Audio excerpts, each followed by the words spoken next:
name is Brian Roach. I'm the communications officer here at Volunteer Maine, and today we are talking about the issues.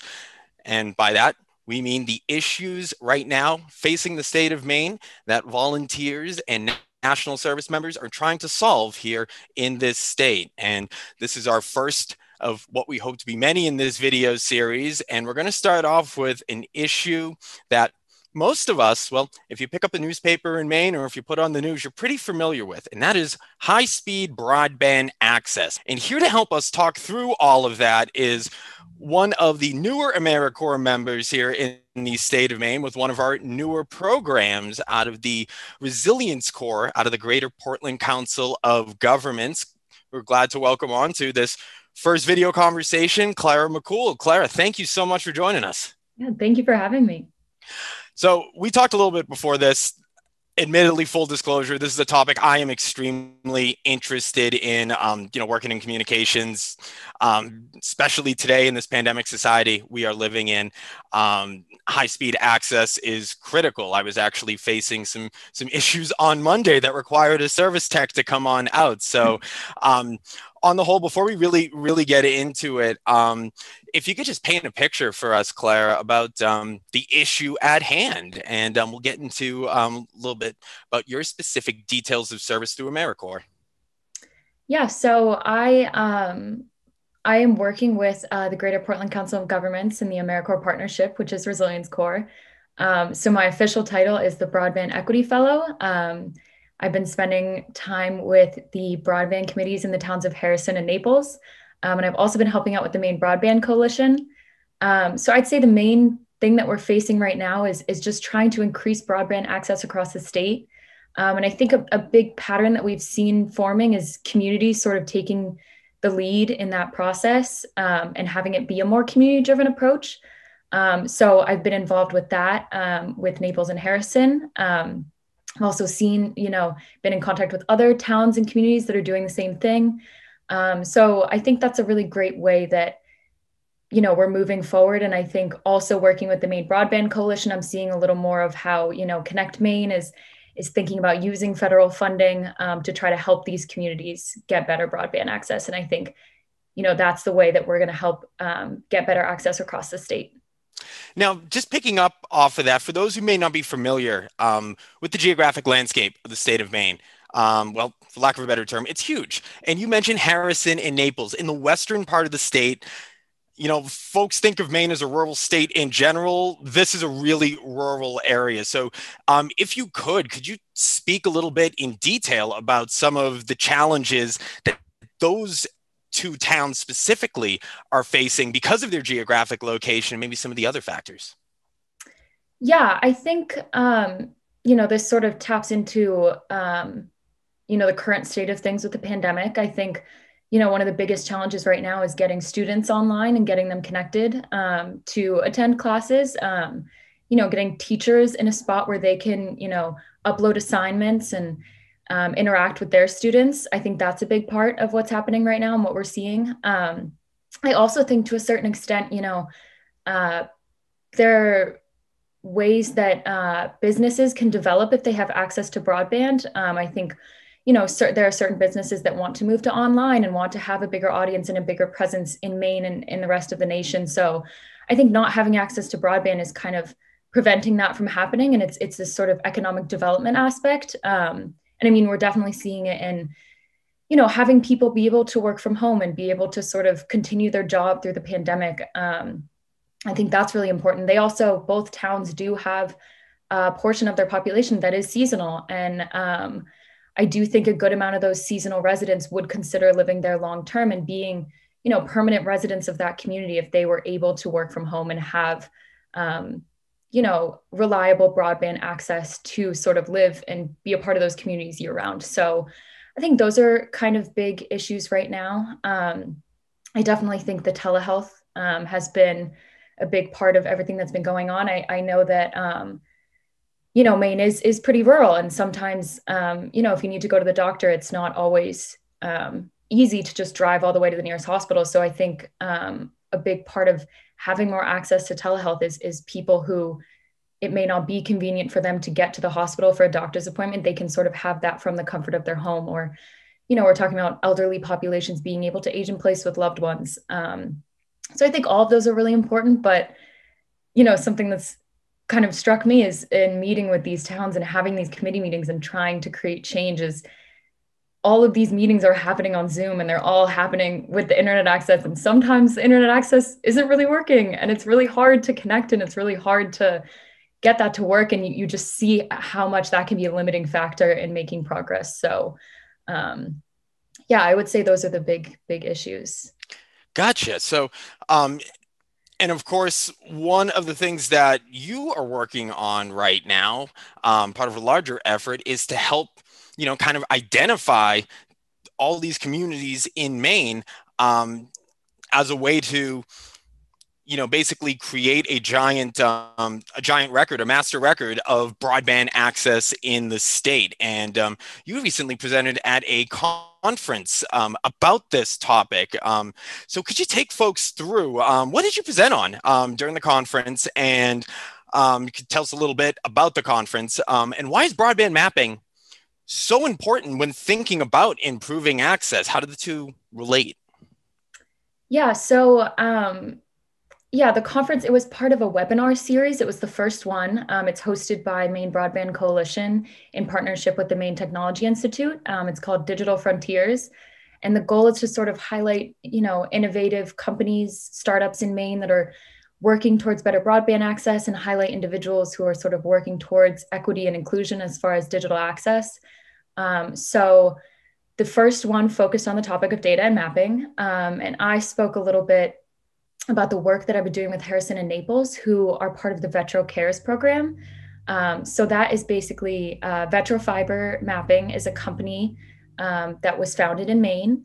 And they kind of wanted to give back to the community. So they started this program called Vetro Cares. This is the first cohort of it.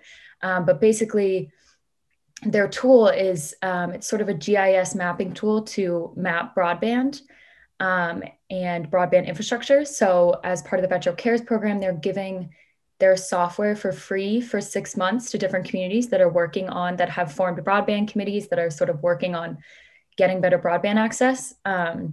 So part of my presentation was sort of showing how we've been using that tool in the towns and sort of how it's offered a really great way to sort of figure out where a community is starting. I mean, the first step that I've seen as far as community-driven broadband process is creating a survey and trying to figure out like where broadband exists in order to make a decision on what kind of money you need for grants and what kind of infrastructure you're looking for.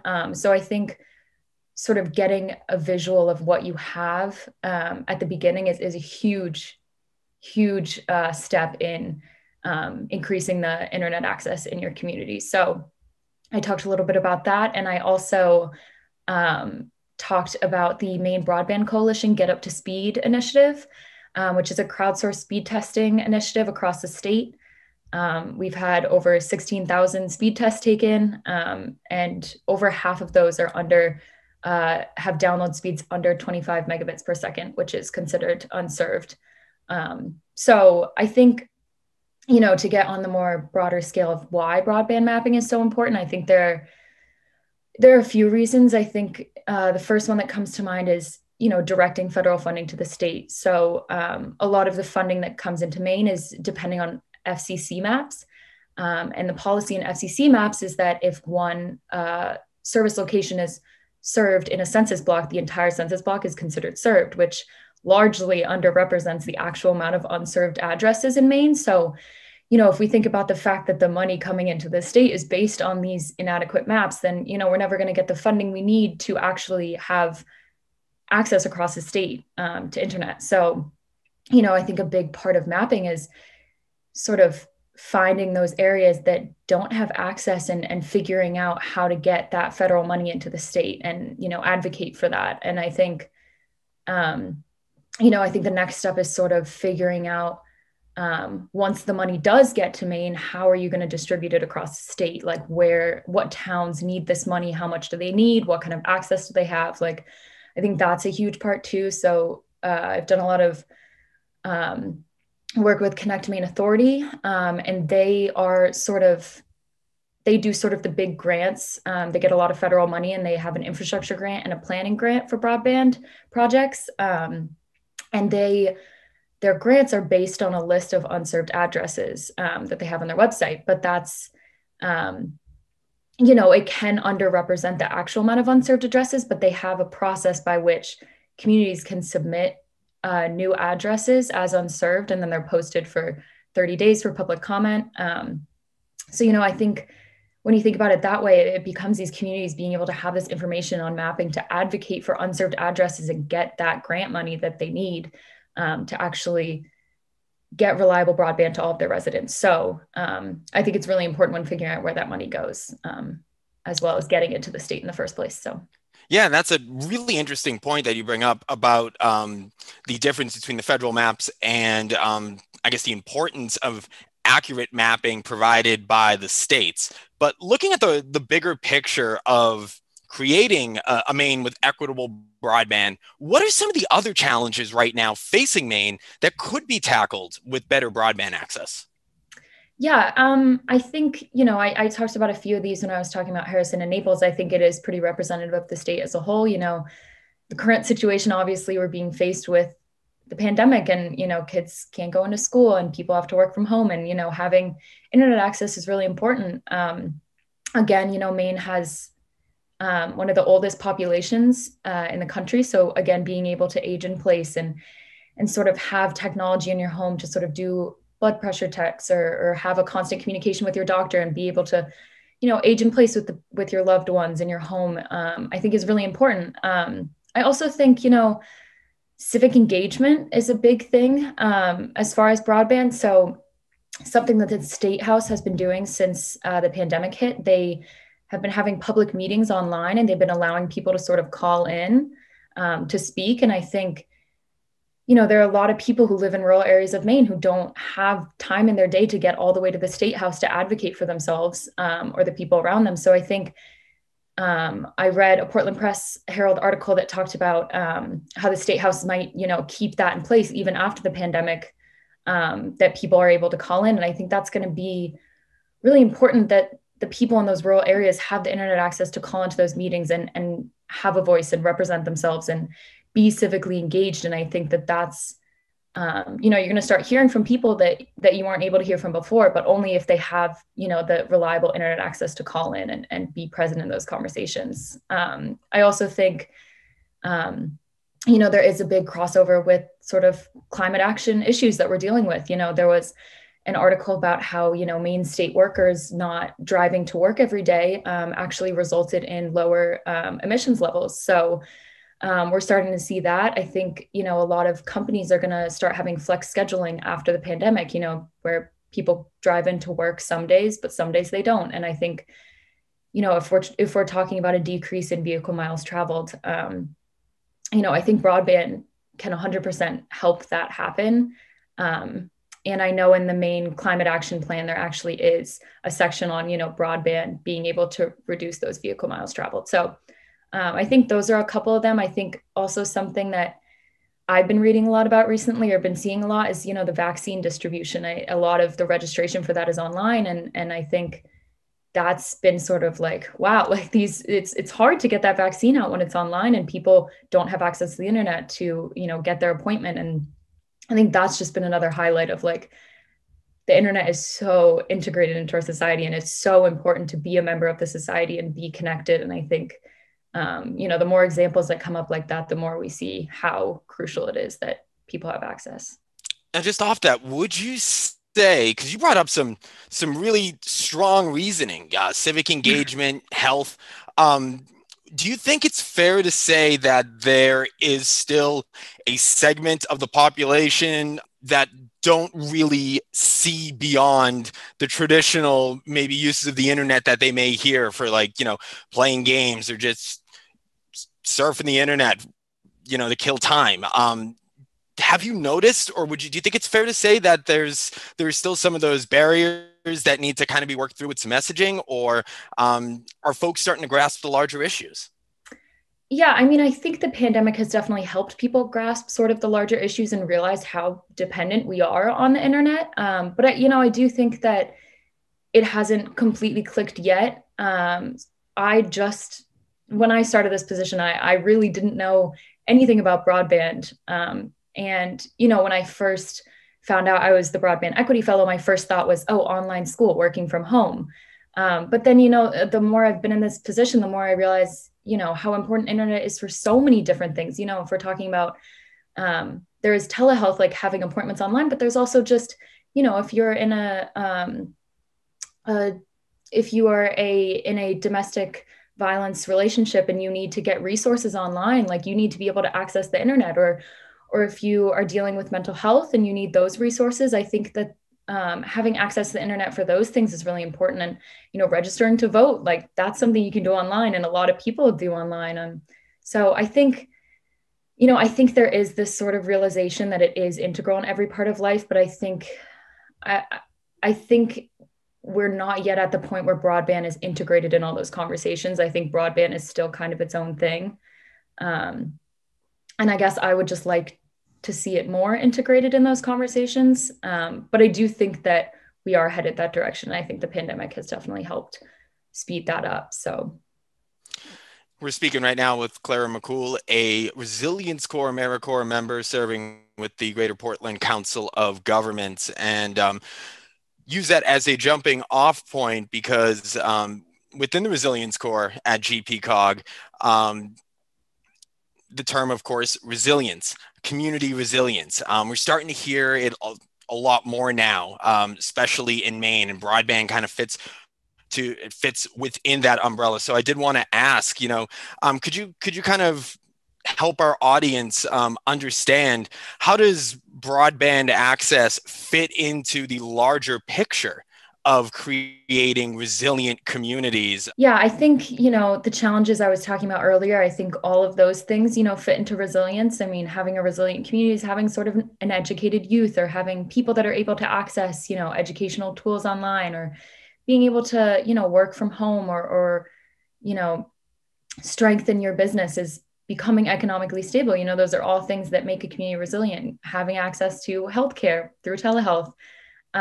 But something that I've really been struck by, and it may be because of the current situation with the pandemic, I think, when I tend to think of resilience after a disaster, I think of, the people who really come back stronger are communities that can sort of come together and, share resources and figure out a way to have that togetherness. And I think what's been so difficult about the pandemic is that we can't really come together in the ways that we used to. I think that's, been really difficult in figuring out how to be resilient in this situation. And I think something that we've been figuring out is how to connect online. And I think, it's offering this other avenue of communication and sharing of resources, and a way to sort of come together in a time when you can't physically be with one another. And I think, broadband is a huge part of that. And broadband is sort of allowing for change to happen right now, even though people can't be together. And I think, even going forward, when we are able to be together again, you see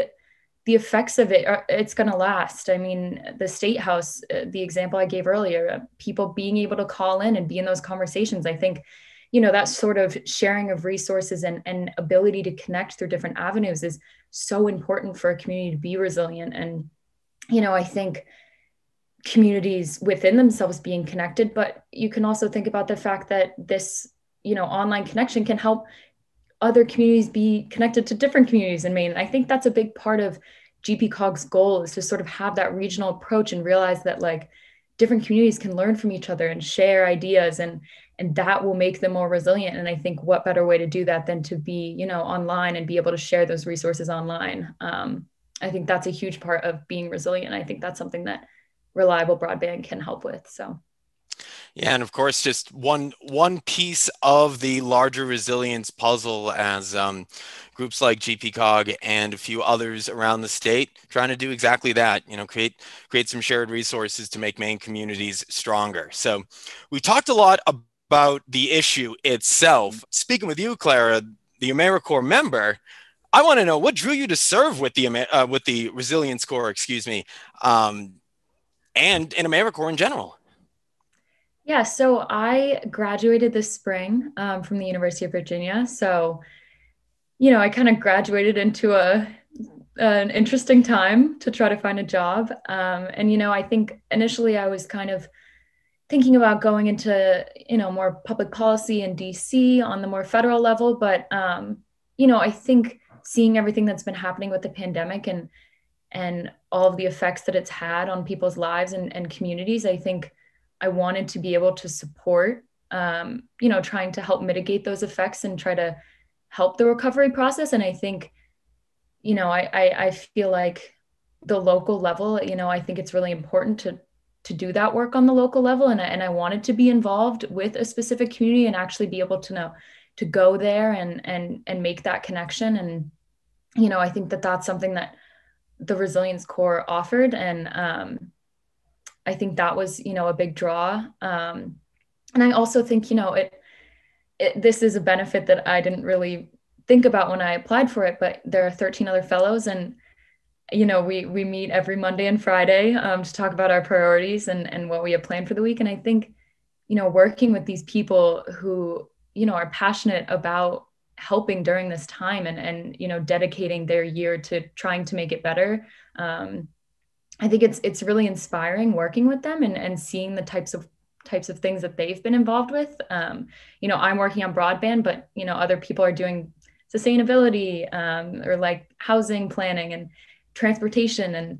And I think being connected with those people and learning from those people, and I think it really instills hope, in a lot of people in the region going forward with, innovation and coming out of this pandemic in a way that, is stronger than the way we were before. And, I just think it's a really inspiring group of people, and I'm really honored to be a part of it. So Certainly does sound inspiring. I mean, a lot of the issues, not only that your program with GPCOG, but a lot of the other all the other AmeriCorps programs in the state of Maine. And that's one thing we're trying to do here, especially with these interviews, is let folks know exactly about all the great stuff that AmeriCorps members are doing for the state of Maine.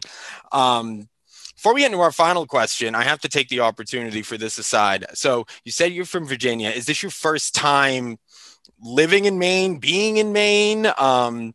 So it's all new to you.